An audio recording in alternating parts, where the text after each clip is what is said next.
Hi all, welcome to my channel. എൻ്റെ പേര് ഷഫീദ.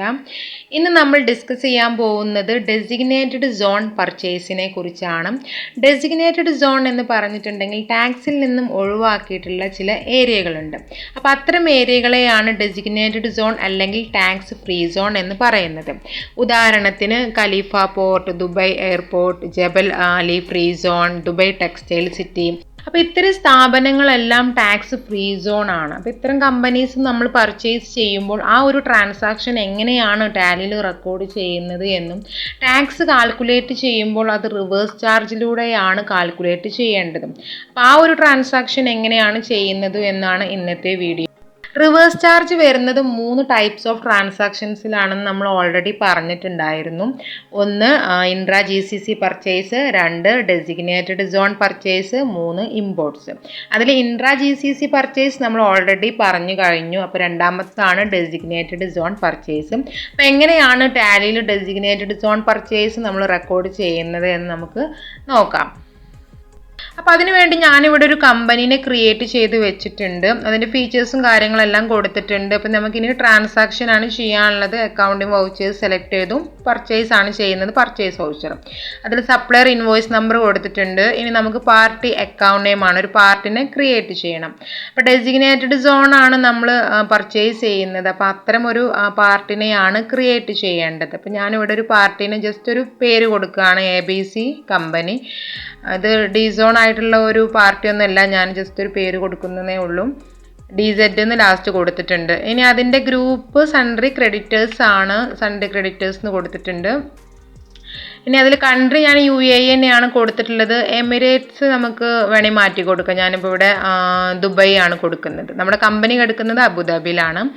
ഇനി ആ കമ്പനിയുടെ TRN നമ്പർ നമുക്കിവിടെ കൊടുക്കാം. 15 ഡിജിറ്റ് നമ്പർ ഞാനിവിടെ കൊടുത്തിട്ടുണ്ട്. ഇനി നമുക്കിതിലൊരു ഓപ്ഷനും കൂടി കൊടുക്കാനുണ്ട്. അപ്പോൾ അതിന് വേണ്ടിയിട്ട് നമുക്ക് കീബോർഡിൽ F12 പ്രസ് ചെയ്യാം. അതിൽ ലാസ്റ്റ് ഫീച്ചർ കാണാം, allow selection of types of party എന്നൊരു ഫീച്ചർ കാണാം. ആ ഒരു ഫീച്ചറിനെ എസ് ആയിട്ട് കൊടുക്കുക, എന്നിട്ട് ആക്സെപ്റ്റ് ചെയ്യാം. അപ്പോൾ ഇവിടെ നമുക്ക് ഇതിലൊരു ഓപ്ഷനും കൂടി വരും, ടൈപ്പ് ഓഫ് പാർട്ടി എന്നുള്ളൊരു ഓപ്ഷനും കൂടി വരും. അപ്പോൾ അതിൽ 2 ഓപ്ഷനാണുള്ളത്, നോട്ട് അപ്ലിക്കബിളും ഉണ്ട്, ഡെസിഗ്നേറ്റഡ് സോൺ ഉണ്ട്. അപ്പോൾ നമ്മൾ ക്രിയേറ്റ് ചെയ്യുന്നത് ഡെസിഗ്നേറ്റഡ് സോൺ ആയിട്ടുള്ള ഒരു പാർട്ടിനെയാണ്. അപ്പോൾ ഇവിടെ type of party designated zone select ചെയ്യണം, എന്നിട്ട് ആക്സെപ്റ്റ് ചെയ്യാം. ഇനി എൻ്റർ ചെയ്യാം. നമുക്കിവിടെ പർച്ചേസ് ലെഡ്ജർ ആണ് കൊടുക്കാനുള്ളത്. പർച്ചേസ് അക്കൗണ്ടിനെ ക്രിയേറ്റ് ചെയ്യണം. Alt+C കൊടുത്തു, name purchase, under purchase account select ചെയ്യാം, എന്നിട്ട് ആക്സെപ്റ്റ് ചെയ്യാം. ഈ നെയിം ഓഫ് ഐറ്റം ആണ് നമുക്ക് കൊടുക്കാനുള്ളത്. ഞാൻ ഓൾറെഡി ഇവിടെ 2 ഐറ്റം ക്രിയേറ്റ് ചെയ്ത് വെച്ചിട്ടുണ്ട്. ഐറ്റത്തിന് ഞാൻ പേരൊന്നും കൊടുത്തിട്ടില്ല, item 1 item 2 എന്നേ കൊടുത്തിട്ടുള്ളൂ. അപ്പോൾ ഈ 2 ഐറ്റമാണ് ഞാനിവിടെ പർച്ചേസിൽ കൊടുക്കാൻ പോകുന്നത്. item 1 സെലക്ട് ചെയ്തു. അതിൻ്റെ ക്വാണ്ടിറ്റി ഞാൻ 50 ആണ് ക്വാണ്ടിറ്റി കൊടുക്കുന്നത്.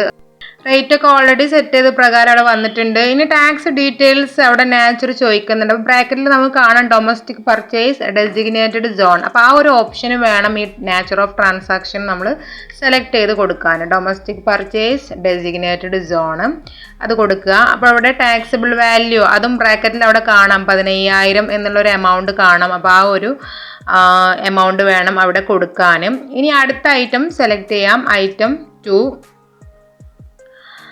അതിന് നമുക്ക് ക്വാണ്ടിറ്റി കൊടുക്കാം. ഇനി അതിലും ടാക്സ് ഡീറ്റെയിൽസിൽ നാച്ചർ ചോദിക്കുന്നുണ്ട്, സെയിം നാച്ചർ തന്നെ സെലക്ട് ചെയ്യുക. Domestic purchase designated zone select ചെയ്യാം. ടാക്സിബിൾ വാല്യൂ ആ ബ്രാക്കറ്റിൽ കാണുന്ന എമൗണ്ട് തന്നെ അവിടെ നമുക്ക് കൊടുക്കാം. ഇനി നമുക്കിതിൽ ടാക്സ് വരുന്നുണ്ടോയെന്നൊന്ന് നോക്കാം. ജസ്റ്റ് Alt+A ഒന്ന് നോക്കാം. അപ്പോൾ അതിൽ കാണാൻ സാധിക്കും ടാക്സ് വരുന്നുണ്ട്. ടാക്സ് എമൗണ്ട് വരുന്നത് 1150 ദിർഹമാണ്. ഓരോ ഐറ്റത്തിൻ്റെയും ടാക്സും അവിടെ താഴെ കാണിക്കുന്നുണ്ട്. അപ്പോൾ ഇതിൽ ശരിക്കും ടാക്സ് വരുന്നുണ്ട്. താഴെ കാണാം റിവേഴ്സ് ചാർജ് എന്ന് കാണാം. അപ്പോൾ നമുക്കിതിവിടെ ആക്സെപ്റ്റ് ചെയ്യാം. ഇതിൽ നമ്മൾ വാറ്റ് എടുത്ത് നോക്കിയാലും അവിടെ ടാക്സ് എമൗണ്ട് പർച്ചേസ് ബില്ലിൽ വരില്ല. അപ്പം നമുക്കിതിൻ്റെ റിപ്പോർട്ട് ഒന്ന് ചെക്ക് ചെയ്ത് നോക്കാം. എസ്കേപ്പ് ചെയ്തിട്ട് അതിൽ ഗേറ്റ് വേ ഓഫ് ടാലിയിൽ ഡിസ്പ്ലേ ഒന്ന് നോക്കാം. ഡിസ്പ്ലേയിൽ സ്റ്റാറ്റ്യൂട്ടറി റിപ്പോർട്ട്സ് സെലക്ട് ചെയ്യാം. അതിൽ വാറ്റ് 201 നോക്കാം. അപ്പോൾ ഇതിൽ ടാക്സബിൾ വാല്യൂ വരുന്നുണ്ട് 23,000 ദിർഹം എന്നുള്ളത്. ടാക്സ് എമൗണ്ട് അവിടെ ഒന്നും കാണിക്കുന്നില്ല. അപ്പോൾ നമുക്കതിൽ റിവേഴ്സ് ചാർജ് റിപ്പോർട്ടിലൊന്ന് ചെക്ക് ചെയ്ത് നോക്കാം. റിവേഴ്സ് ചാർജ് റിപ്പോർട്ട് സെലക്ട് ചെയ്യാം. അപ്പോൾ അവിടെ കാണാൻ സാധിക്കും domestic purchase designated zone taxable amount 23,000 ദിർഹാണ്. Tax amount 1,150. അപ്പോൾ താഴെ നമുക്ക് കാണാൻ സാധിക്കും ടാക്സബിൾ എമൗണ്ട് 23,000, അതുപോലെ തന്നെ ബാലൻസ് ലയബിലിറ്റി ആണ് 1,150 ദിർഹം. അപ്പോൾ അത് നമുക്ക് ലയബിലിറ്റി ബുക്ക്ഡ് ആക്കി മാറ്റണം.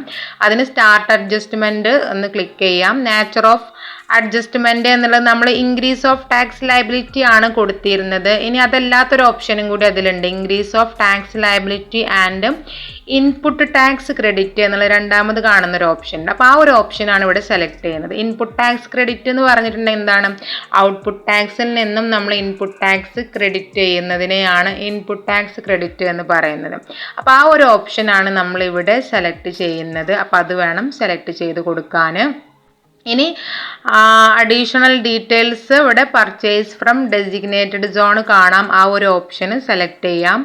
അപ്പോൾ ഇവിടെ ജേണൽ വൗച്ചറിലേക്ക് വന്നിട്ടുണ്ട്. അതിൽ നമുക്ക് ഡെബിറ്റ് ആണ് ഫസ്റ്റ് കൊടുക്കാനുള്ളത്. ഇവിടെ ഞാൻ കൊടുക്കുന്നത് വാറ്റ് ആണ്. അപ്പോൾ വാറ്റിനെ ക്രിയേറ്റ് ചെയ്യാൻ വേണ്ടി Alt+C കൊടുത്തു.